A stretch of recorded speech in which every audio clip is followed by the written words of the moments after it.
I wrote this. I remember as a child, nothing made me madder than because I said so. That drove me up the wall. Guess what? Your kids feel the same way. Yeah. And so explain to them. Now, you don't have to tell them every little detail. There's some things they don't need to know. But sometimes they just need to know, hey, this is for your protection. Or, Because I said so. yeah. I used to hate that when I was little. Yeah, exactly. Because you said so. Why? Yeah. So yeah, I do try to explain. So explain. Give a reasoning. Best I can. Because that used to drive me crazy. Me too, so don't feel bad. So, yeah. Try to explain why. All right. Any other thoughts? All right. Here we go. The next one. Don't shortcut your role by trying to deliver quality time without quantity time as well. Now look, I know most of us have jobs, but don't just try to say everything is okay, quality time. Sometimes they just need some time. I've read this and heard it 1,000 times that a lot of times kids spell love T-I-M-E. You know, and just spending some time with them. And look, and those of you with older kids who are teenagers now especially, they don't want you to spend as much time with them at that point, and you're the one wanting time. But find ways. You know, sometimes you got to create ways to spend time with them. Jonathan McKee was another author that I read, and he said he wrote a book called If I Had a Parenting Do-Over. And he said, the greatest regret most parents answered was, I wish I would have spent more time with my kids. Spend time with them. It won't be long until they're that 26 or 22. It seems like yesterday, and you know, some of y'all I've seen, you know, we like to go, because I love baseball and I love kids, we like to go out and watch baseball and softball. Some of y'all I've seen at the parks. It seems like yesterday when I was coaching long legs back there in baseball, you know. So spend that time with them. All right. Anybody? Okay, we'll move on to the next one. Model the principles and behaviors you want your kids to adopt. We kind of talked about this earlier. More is caught than taught. All right? They're watching you. And I read this in one of the books, and I thought this was really good. And I will confess I didn't do this, but I just thought it was a good idea. And I did look through your pre-test, so, you know, so I'm not going to tell you. I'm the only one that looked at them, okay? But one of the things that this book suggested was before you eat meals, do prayer requests.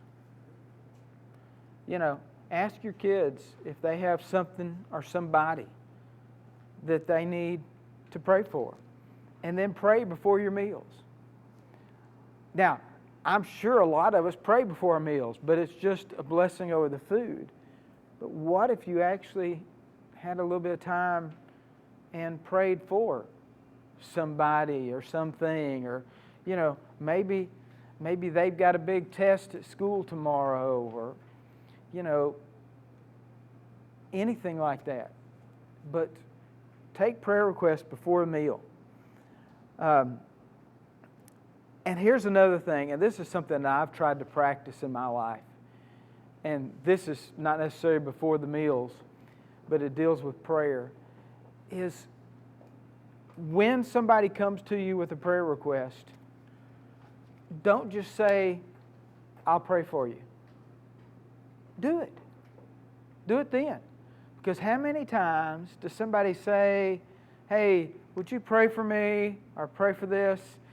And we forget about it. Do it then. And here's the deal. If you do that and you practice that, your kids are going to see that.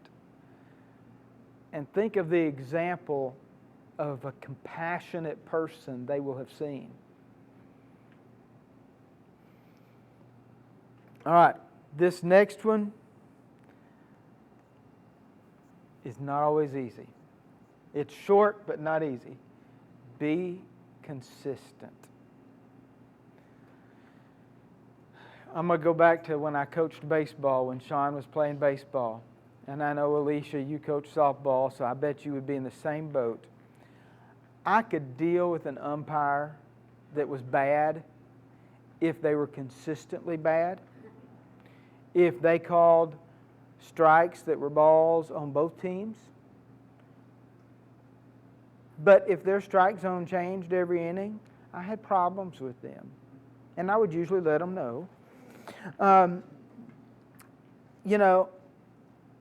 Kids don't know how to handle those inconsistencies.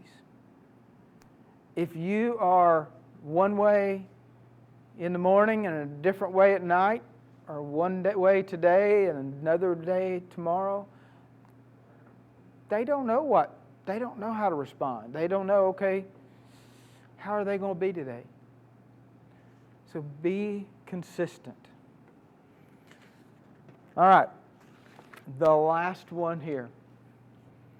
Take the role of spiritual mentor with enthusiasm and expectation.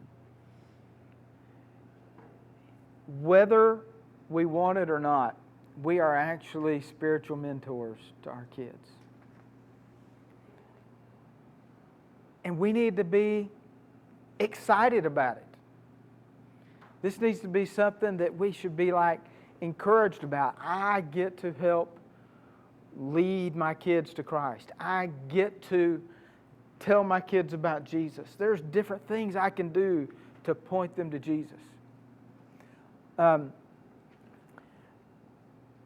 Here's the thing. You have a chance to change the future.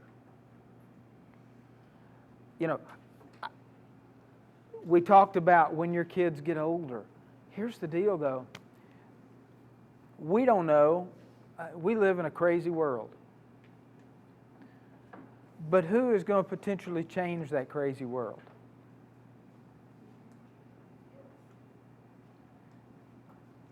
It could be our kids. We do not know. And so we have a chance to change the future. Is that the last slide, or did I put another one on there? No, that's fine. Okay. Here's another quote, and I love this one. And so if I need to repeat it so you can write it down, Andy Stanley made this quote.